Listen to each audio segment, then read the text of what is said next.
Hello guys, మరి వీడియోలోకి వెళ్ళే ముందు ఫస్ట్ మాట ఏంటి అంటే happy birthday to our ever green boss megastar గారు. సో ఈయన బర్త్డే అనగానే చాలామంది అంటే విషెస్ చెప్పేవాళ్ళు కన్నా తిట్టుకునేవాళ్ళు, హేట్ చేసేవాళ్ళు వాళ్ళే ఎక్కువ. ఈవెన్ ఇప్పుడు ఏదైతే నడుస్తుందో ఒక ట్రెండ్ నడుస్తుంది, ఎంత మాట్లాడదాం. బట్ టీజర్ ఏదైతే ఉందో ఎలా ఉంది, సో మరి మన మెగాస్టార్ చిరంజీవి గారు అలాగే బాబీ కొల్లి, సో వీళ్ళిద్దరిది ఆల్రెడీ ఒక సినిమా మనకు వచ్చింది వాల్తేరు వీరయ్య అని చెప్పి. సో ఇంకా తుక్కు చేసింది ఆ టైంలో, సంక్రాంతికి వచ్చి ఆల్మోస్ట్ 250 కోట్ల కలెక్షన్ చేసింది. సో అది ఫస్ట్ కాంబినేషన్ అనమాట. ఈసారి ఎలా వస్తాడు, ఈసారి ఎలా చూపించబోతున్నాడు అని చెప్పి నాకైతే చాలా ఎగ్జైట్మెంట్ ఉండేది. కానీ బాబీ కొల్లి ఏంటి అంటే ఒక డై హార్డ్, అంటే ఒక కరుడు కట్టిన ఫ్యాన్ అనేటట్టు నాకు అది అనిపించింది అనమాట. సో ఇంత బాగా చూపిస్తాడు అనుకోలేదు గైస్. అంటే ఆయనకు 70 సంవత్సరాలు అని మర్చిపోయాం మనం, అలా చూపించాడు. నిజంగా బాబీ కొల్లి గారికి హ్యాట్స్ ఆఫ్ అని చెప్పాలి. అంటే సీనియర్ హీరోస్ని పెడతారు కొంతమంది. ఫర్ ఎగ్జాంపుల్ ఏనే తీసుకోండి, డాకు మహారాజ్ అని ఒక సినిమా తీశాడు బాబీ కొల్లి అనే డైరెక్టర్, బాలకృష్ణ గారి హీరో. బట్ అక్కడ ఏంటంటే మనకు కొన్ని దగ్గర తెలిసిపోద్ది అనమాట, డూపుని వాడారని, సో లేకపోతే ఇంకోటి అనేసి ఇంకోటి తెలిసిపోద్ది. బట్ ఇక్కడ ఏంటంటే అలాంటి విషయాలు ఏమీ తెలియలేదు. ఇంకొకటి ఏంటి అంటే చాలా బాగా హ్యాండిల్ చేసినట్టు అనేది అనిపించింది నాకు. సో చిరంజీవి గారిది కొంచెం కొత్త లుక్ కనిపిస్తుంది, అలాగే ఆయన డైలాగ్ డెలివరీ కానీ, సో ఒక కంప్లీట్ ఎరా అనేది మనకు ఓపెన్ అయ్యింది అనే ఫీలింగ్ అయితే నాకు కనిపించింది అనమాట. And one more thing, already SS Thaman ఇంతకు ముందే చెప్పేశాడు మనకి, అప్పుడెప్పుడు ఒక ట్వీట్ ఉంటుందండి, స్క్రీన్ షాట్ దొరికితే పెడతాను. బట్ నేను చూసాను, నాకు బాగా గుర్తు, ఎవరో ఒకడు ఫ్యాన్ అలా అడుగుతాడు అనమాట. సో గాడ్ ఫాదర్లోని మ్యూజిక్ ఇచ్చావు కాదనట్లేదు, బట్ మాకు సరిపోలేదు అంటే తమన్ దానికి రిప్లై ఇస్తాడు ఏమని, నాకు ఒక్క కమర్షియల్ మూవీ పడితే నేనేంటో చూపిస్తాను అని చెప్పి.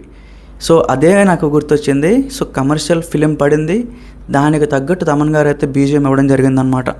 సో చాలామంది ఇన్స్టాగ్రామ్లో డాకు మహారాజ్ బీజిఎం ఎక్కువగా యూజ్ చేస్తారు.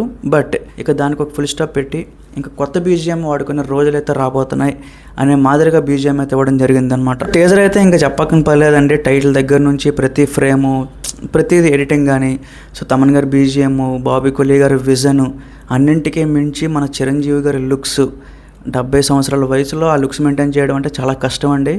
మొన్న పండగ ఒక సినిమా వచ్చింది, సో హీరో పేరు నేను చెప్పను కానీ మళ్ళీ పాన్ ఇండియా హీరో అంటారు. సో లుక్స్ చూసుకుంటే అసలు కంప్లీట్ ఫెయిల్ అనమాట, కంప్లీట్ డ్రాప్ అయిపోయినాయి. సో అలాంటివి చెప్తున్నా, ఈ రోజుకి 70 సంవత్సరాలు జరిగినా సరే రజనీకాంత్కి మించి, కమల్ హాసన్కి మించి, ఇప్పుడు చెప్పిన ఒక పాన్ ఇండియా హీరోకి మించి ఇలాంటి ఒక లుక్ పెట్టి ఇలాగా చేయడం అనేది నాకు చాలా బాగా అనిపించింది.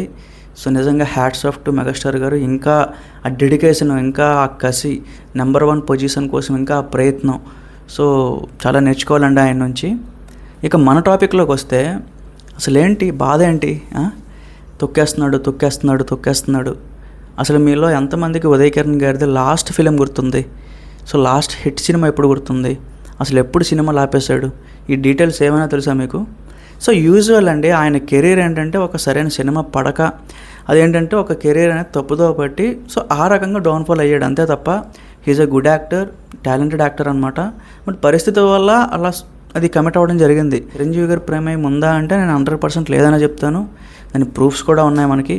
బట్ ఈ రోజుకి కూడా ఎప్పుడెప్పుడో జరిగిపోయిన ఒక ఇన్సిడెంట్ని తీసుకొచ్చి మళ్ళీ దవ్వి మళ్ళీ దాన్నే గుర్తు చేస్తా, దాన్నే రిపీట్ చేస్తూ వస్తున్నారు. బోర్ కొట్టట్లేదేమో నాకైతే, మరి చిరాకు వస్తుంది నాకైతే. సో అందరూ అంటారు కదా, మరి బాస్ అందరినీ తొక్కేస్తున్నాడు. సో ఒక పని చేయండి, ఇండస్ట్రీ అంతా ఒకటైపోయిన బాస్ని తొక్కండి.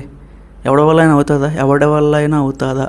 ఎవడైనా పోనీ కనీసం చేయగలరు? ఒక్కటైనా అవ్వదు. ఎందుకంటే he is one and only megastar for our India, not only for India, whole globe. So Amitabh బచ్చన్నే ఒక టైంలో డామినేట్ చేశాడు అంటే ఇంక అర్థం చేసుకోండి.